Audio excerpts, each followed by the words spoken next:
Nakapag-swimming na ba ang lahat mga Lodi? So andito kami ngayon sa Surfers Paradise. Matatagpuan yan dito sa may Karanan Pasakaw, Camarines Sur mga Lodi. So itutur ko kayo guys. So ayan yung entrance. So papasok dito sa may ayan looban nitong Surfers Paradise. At napakaraming tao guys. Napakaraming nag-check-in. Dahil syempre night swimming to guys. Kaya maraming tao. At mainit kasi kapag tanghali guys kung mag-swimming ka sa dagat mga Lodi. So ito yung itsura ng Surfers Paradise. At kumuha kami ng cottage dyan. At syempre yung aming mga pagkain, yan, mga isda. Ayan, so magdamag din kami dyan. Ayan, kung makikita nyo guys, napakaraming tent kasi natutulog na yung mga tao. At ayan, nung kinaumagahan nga mga guys, ayan, dumating na yung bangka at ayan, arkilahan namin siya ng mga 700 papunta sa may Suminabang Cave mga Lodi. So ipapakita namin yung Suminabang Cave at yung adventure na ginawa namin doon mga Lodi. So yun guys, so aalis na kami dyan. So ayun nga si Papa nasa may unahan ng bangka at yan, bigyan ng montage yan mga Lodi. So ayun.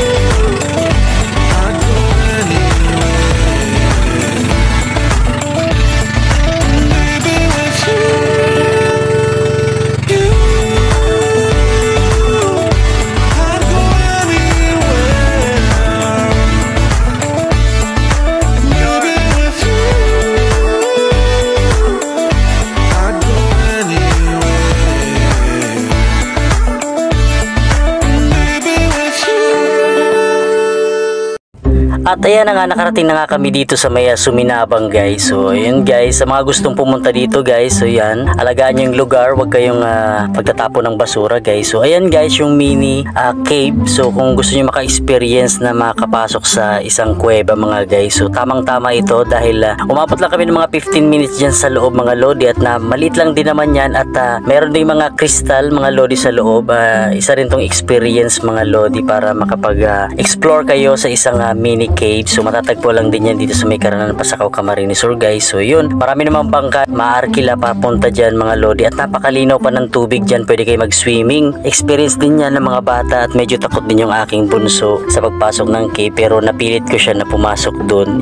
So syempre maalala niya yan hanggang sa paglaki niya. At ayan, hindi naman nakakatakot yung cave guys. So saglit lang naman yan at medyo maiksi lang naman yung daanan niyan at isang buong paikot lang naman yung kuweba. So ayan, so na-tour namin yan. Maraming mga stalagmites mga Lodi na makikita dyan at maganda yung cave guys, malinis at hindi naman ganun kasikip siya. At yun nga, nakarating na kami sa labas at yun, nakahinga na kami ng maluwag dahil nakakatakot din talaga sa loob dahil madilim. At ito na nga, nag-swimming na nga kami pagtapos naming pumasok sa cave.